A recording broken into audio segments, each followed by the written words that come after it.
Et une autre question, vous qualifiez le régime en Turquie comme étant un régime de l'arbitraire. Et le pouvoir judiciaire n'est pas indépendant. Comme nous l'avons témoigné dans l'exemple d'Osman Kavala, les décisions de la Cour européenne des droits de l'homme ne sont pas mises en œuvre. La CEDH a entamé récemment une procédure contre la Turquie. Et dans ce cadre-là, comment trouvez-vous la performance de la CEDH et des pays européens? Et que devraient faire les pays européens et les organisations internationales telles que la CEDH pour surmonter cela? C'est très difficile de faire surmonter cela parce que le Conseil de l'Europe et la Cour européenne des droits de l'homme, qui est une émanation du Conseil de l'Europe, qui est différent. J'attire votre attention, Tayyip Erdogan confond systématiquement Conseil de l'Europe et Union de l'Européenne. Le Conseil de l'Europe est composé de 47 pays, dont la Turquie est membre, un des membres, les premiers membres, parmi les premiers membres du Conseil de l'Europe. Et dans ce sens-là, la Turquie siège dans le Conseil européen des droits de l'homme à un juge. C'est une femme aujourd'hui, avant aussi c'était une femme avant elle, à une juge dans le Conseil, dans la Cour européenne des droits de l'homme, et dans le Conseil de l'Europe, la Turquie a le droit de vote. Donc, la Turquie fait partie du Conseil de l'Europe. Et donc, on ne peut pas à la fois faire partie d'un organisme, voter dans cet organisme et de dire « je ne reconnais pas les décisions qui ne me plaisent pas de cet organisme ». Là, c'est vraiment l'hypocrisie totale qui montre que l'autocratie au pouvoir en Turquie est une autocratie qui est basée sur l'arbitraire, et ses moyens d'application de l'arbitraire, c'est ne pas respecter les règles, ne pas respecter les institutions, ne pas respecter les lois. C'est un pouvoir qui procède par la déréglementation, par la désinstitutionnalisation et par la délégalisation.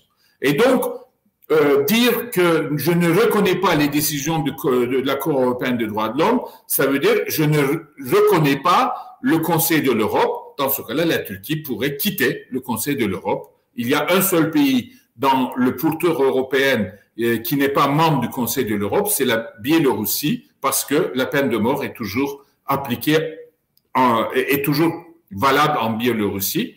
Mais sinon, Azerbaïdjan, Géorgie, Arménistan, Russie, Ukraine, Moldavie, Albanie, Macédoine du Nord, Bosnie sont tous membres du Conseil de l'Europe. Ils ont voté ces décisions. Certains ont voté avec la Turquie contre les sanctions potentielles contre la Turquie pour non-application de la décision de la Cour européenne des droits de l'homme au sujet de la libération d'Osman Kavala. Et il y avait deux pays avec la Turquie qui ont voté non. La Turquie et Azerbaïdjan et la Hongrie. Ce ne sont pas des pays très démocratiques. Et puis, il y a 7 pays qui se sont abstenus. La Russie, l'Ukraine, l'Albanie, la Roumanie. Et puis, 2 pays qui n'ont pas pris part au vote. Ça veut dire qu'ils sont abstenus. La Pologne et la Bosnie. Mais par contre, 35 pays ont voté la décision de sanctionner la Turquie si, dans les mois à venir, la Turquie ne respecte pas la décision de la Cour européenne des droits de l'homme. La même chose va arriver bientôt au sujet de la Selahattin Demirtas. Et la Turquie, en fait, pour les autres décisions, la Turquie, grosso modo, applique les décisions de la Cour européenne des droits de l'homme. Il paye les indemnités qui sont décidées par la Cour européenne de l'homme au sujet de la Turquie. Mais c'est une application un peu selon son désir. Ce qui ne dérange pas trop, il applique. Ce qui ne dérange un peu trop, non, là, il refuse. Donc, c'est une attitude qui n'est pas du tout une attitude de pays respectant le droit, la Constitution et ses engagements internationaux. Qu'est-ce qu'il peut faire le Conseil européen des droits de l'homme? Il ne peut pas faire grand-chose, plus parce que le Conseil européen des droits de l'homme n'a pas été conçu pour, par ses propres moyens, changer les dictatures en démocratie. Ça n'a pas été conçu pour ça. C'était pour corriger à la marge les écarts de la démocratie, à la marge. Mais quand nous sommes devant des pays comme la Russie, comme la Turquie, comme l'Azerbaïdjan, qui sont farouchement antidémocratiques, ouvertement antidémocratiques, qui se réclament, qui ne reconnaissent pas la Convention européenne des droits de l'homme quasi explicitement dans leur discours, là, la Cour européenne des droits de l'homme est un peu démunie, il faut le reconnaître. La seule chose qui arrivera à long terme, si ça continue comme ça, il peut y avoir des sanctions de plus en plus lourdes, mais là aussi, le réel politique fait que ces sanctions ne risquent pas d'aller jusqu'au bout, c'est-à-dire l'exclusion de la Turquie du Conseil de l'Europe, je ne le pense pas, mais peut-être la suspension de son droit de vote s'il insiste, si elle insiste à ne pas respecter. Mais ce que je veux dire, la Cour européenne des droits de l'homme est un peu démunie parce que, je rappelle, quand cette Cour européenne des droits de l'homme a été constituée, instituée, on n'a pas pensé que cette Cour va aussi traiter des exactions des droits de l'homme dans des dictatures. Donc, quand c'est une dictature, vous ne pouvez pas corriger une dictature par une décision de justice.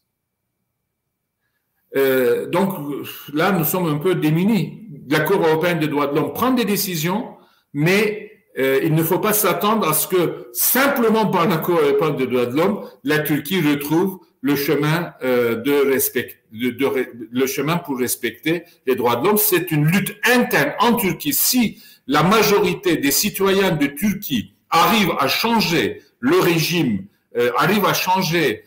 autocratique, arrivent à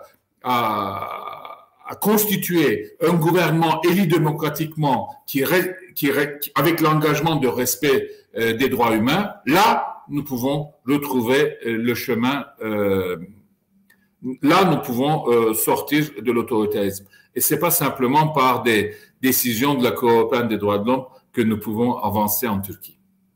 C'est important, il ne faut pas les sous-estimer. Ça apporte aussi un soutien moral aux gens qui sont réprimés, ce type de position. Il ne faut pas du tout sous-estimer.